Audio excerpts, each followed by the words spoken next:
注意看，洛圣都的老哥又整起了新活，一辆半挂的卡车头带着一队阿 Sa 在高速上溜达。以前说加州婚车队只是戏称，今天碰到这个大家伙，这下名副其实了，这不得赶紧呼叫 I8前来支援，一个贴贴就能叫老哥起飞。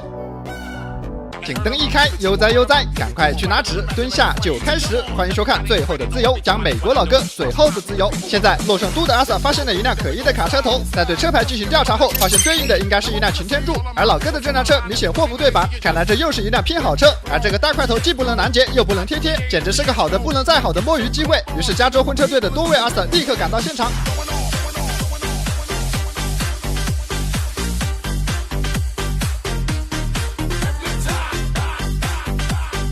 没有想到这老哥居然还操作了起来，这么大辆车在他手上都这么灵活，想必老哥至少是个职业玩家。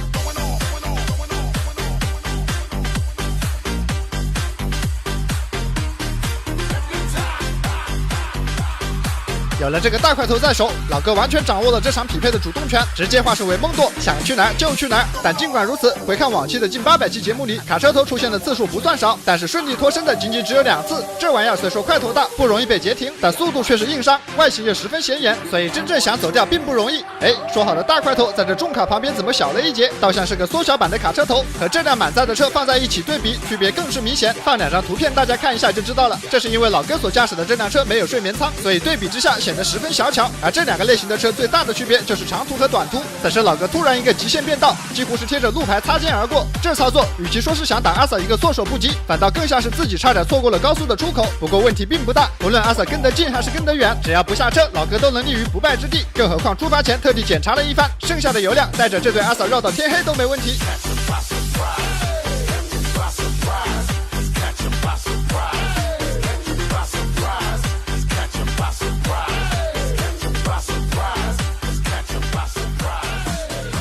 要想阿 Sa 溜得久，路口就得慢慢走，身为重卡也得乖乖停在路口。阿 Sa 朝着这个没眼力劲儿的路人挥手，示意他赶紧靠边走，把位置让给自己的队友。老哥见状自然不会坐以待毙，连忙再次上路。在这里偶遇一辆同样没有睡舱的小红，不过身后有6辆氛围灯的老哥可比他气派多了。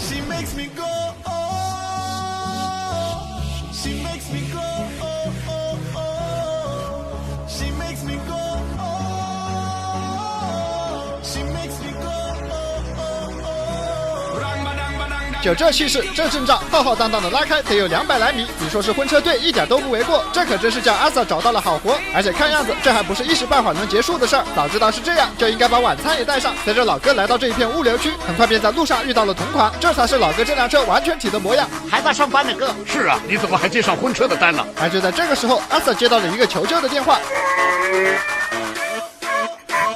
电话是一位女性打的，她称自己的父亲被人挟持在一辆卡车上，司机不让他下车，不出意外的话正是眼前这辆车。不过这时老哥正好停了下来，难不成是准备放人？只见老哥开门扔出了一瓶冰红茶，好家伙，这操作长途司机懂的都懂。阿 Sa 还以为老哥是要下车投降呢，眼看身后的氛围灯聚集的越来越多，面对这么好的机会，电话里提到的那位乘客似乎也并没有下车，反倒是老哥修整好了再次上路。难不成是信息有误？不对，这个电话绝对不会来的无缘无故，看来只能等到匹配结束才能知晓全部。一顿操作下来，阿 Sa 也是云里雾里，但只要老哥没下车，就还可以继续摸鱼。像这种时候，有经验的阿 Sa 就应该在车里多备点吃的，不仅搬上了，还没亏待自己。要是让我每天这样开车就能混到下班，哪怕是只开道奇充电器，每个月只发5万刀我也愿意。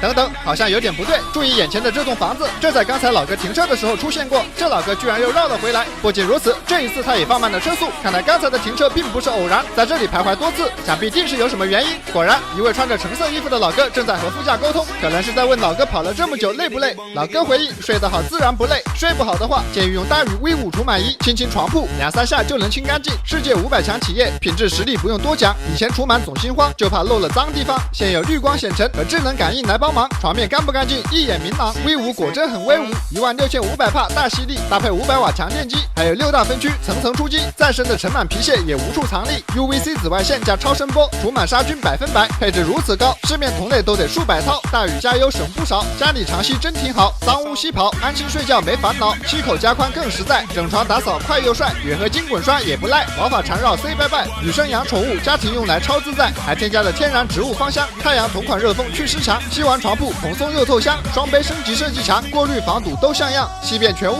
倒一次就通畅。想要的记得评论区把券拿，保价1年买贵可退差，1年质量问题免费换新不用怕，2年质保和运费险也没落下，速速上车别拖沓。老哥再次上路，而身后的一对阿 sa 居然也没有一个好奇。不过在我们之前的节目里面也有提到过，根据第5修正案的内容之一，在任何刑事案件中，任何人不得被强迫自证其罪，拥有保持沉默的权利。 NPC 是完全可以不做任何回应的，所以问的也是白问，还是抓老哥要紧。而事情也和一开始预料的一样，由于阿 sa 拿老哥没有办法，所以只能任由老哥想去哪就去哪。于是老哥便带着一对阿 sa 四处玩耍，市区高速换着跑，好不潇洒。从一个县跑到了另一个县，绕了一圈之后又跑回来。像这样的拉扯，整整持续了半个小时。难不成是真的准备借助这个超大的油箱，耗到阿 sa 们下班为止？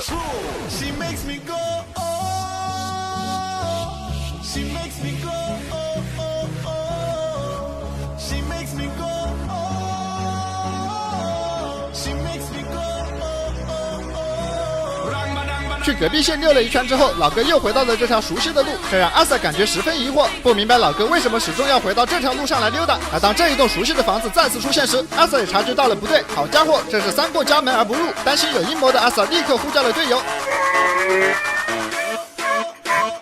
还是在这2栋房子之间，老哥停车了，副驾的老哥伸手拿了什么东西，接着2人便再次上路。这个角度看得不太清，我们换另一架直升机的视角，注意看，这个女人正在打电话，出现在这个场合不像是偶然，更像是在指引老哥。老哥从这辆车上拿了一个类似弹夹的黑色物体，见老哥得手，女人便快速离去。但叫他们怎么都想不到的是，一辆装甲车在此等候多时，趁老哥起步上去就是一个贴贴，硬是推着这辆卡车头走了几米。好家伙，没有想到这玩意儿也有被贴贴的时候。回看一下这个贴贴的细节，也不知道是有意的还是故意的。这个贴贴刚好撞到了老哥的油箱，这一瞬间巨大的撞击力让里面的燃油飞溅。万幸的是，并没有擦出火花起火。而这辆重型卡车头在装甲车面前简直像玩具一样，在这一个贴贴下，损失了一个油箱的老哥丝毫不敢停留。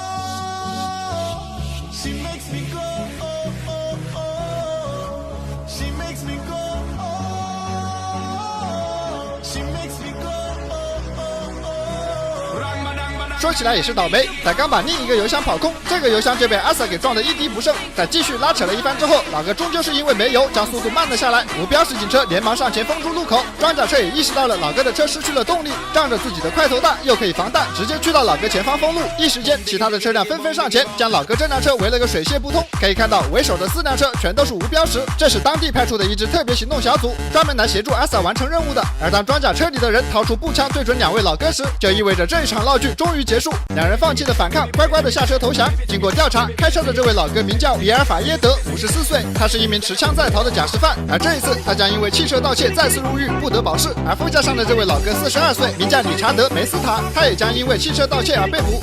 这是为啥？按照那通电话所说，这老哥不应该是人质吗？但这说来可就话长了，这2人能碰到一起纯属倒霉。主驾的老哥想利用假释跑路，于是便劫持了副驾老哥以及这辆卡车头，但是他做梦都不会想到，这辆车是副驾老哥利用假身份去租的，因为没有打算还，所以还改了一个车牌。结果今天刚好碰上黑吃黑了，一时间我竟然不知道2位老哥究竟谁更倒霉。至于老哥3过家门而不入，最后拿的是什么东西，暂时不得而知。按照我的猜测来看，有可能是弹夹，也可能是临时做的假身份，当然也可能是晚餐，准备熬到所有的阿 sa 下班。不过回看整场节目，好在老哥的车技不错，没有发生任何刮蹭，也属实算是难得。好了，随着2位老哥失去了自己最后的自由，本期的节目到这里也就结束了。在此友情提醒各位，本视频为反面案例，请千万不要模仿。感谢大家的观看，我们有缘再会。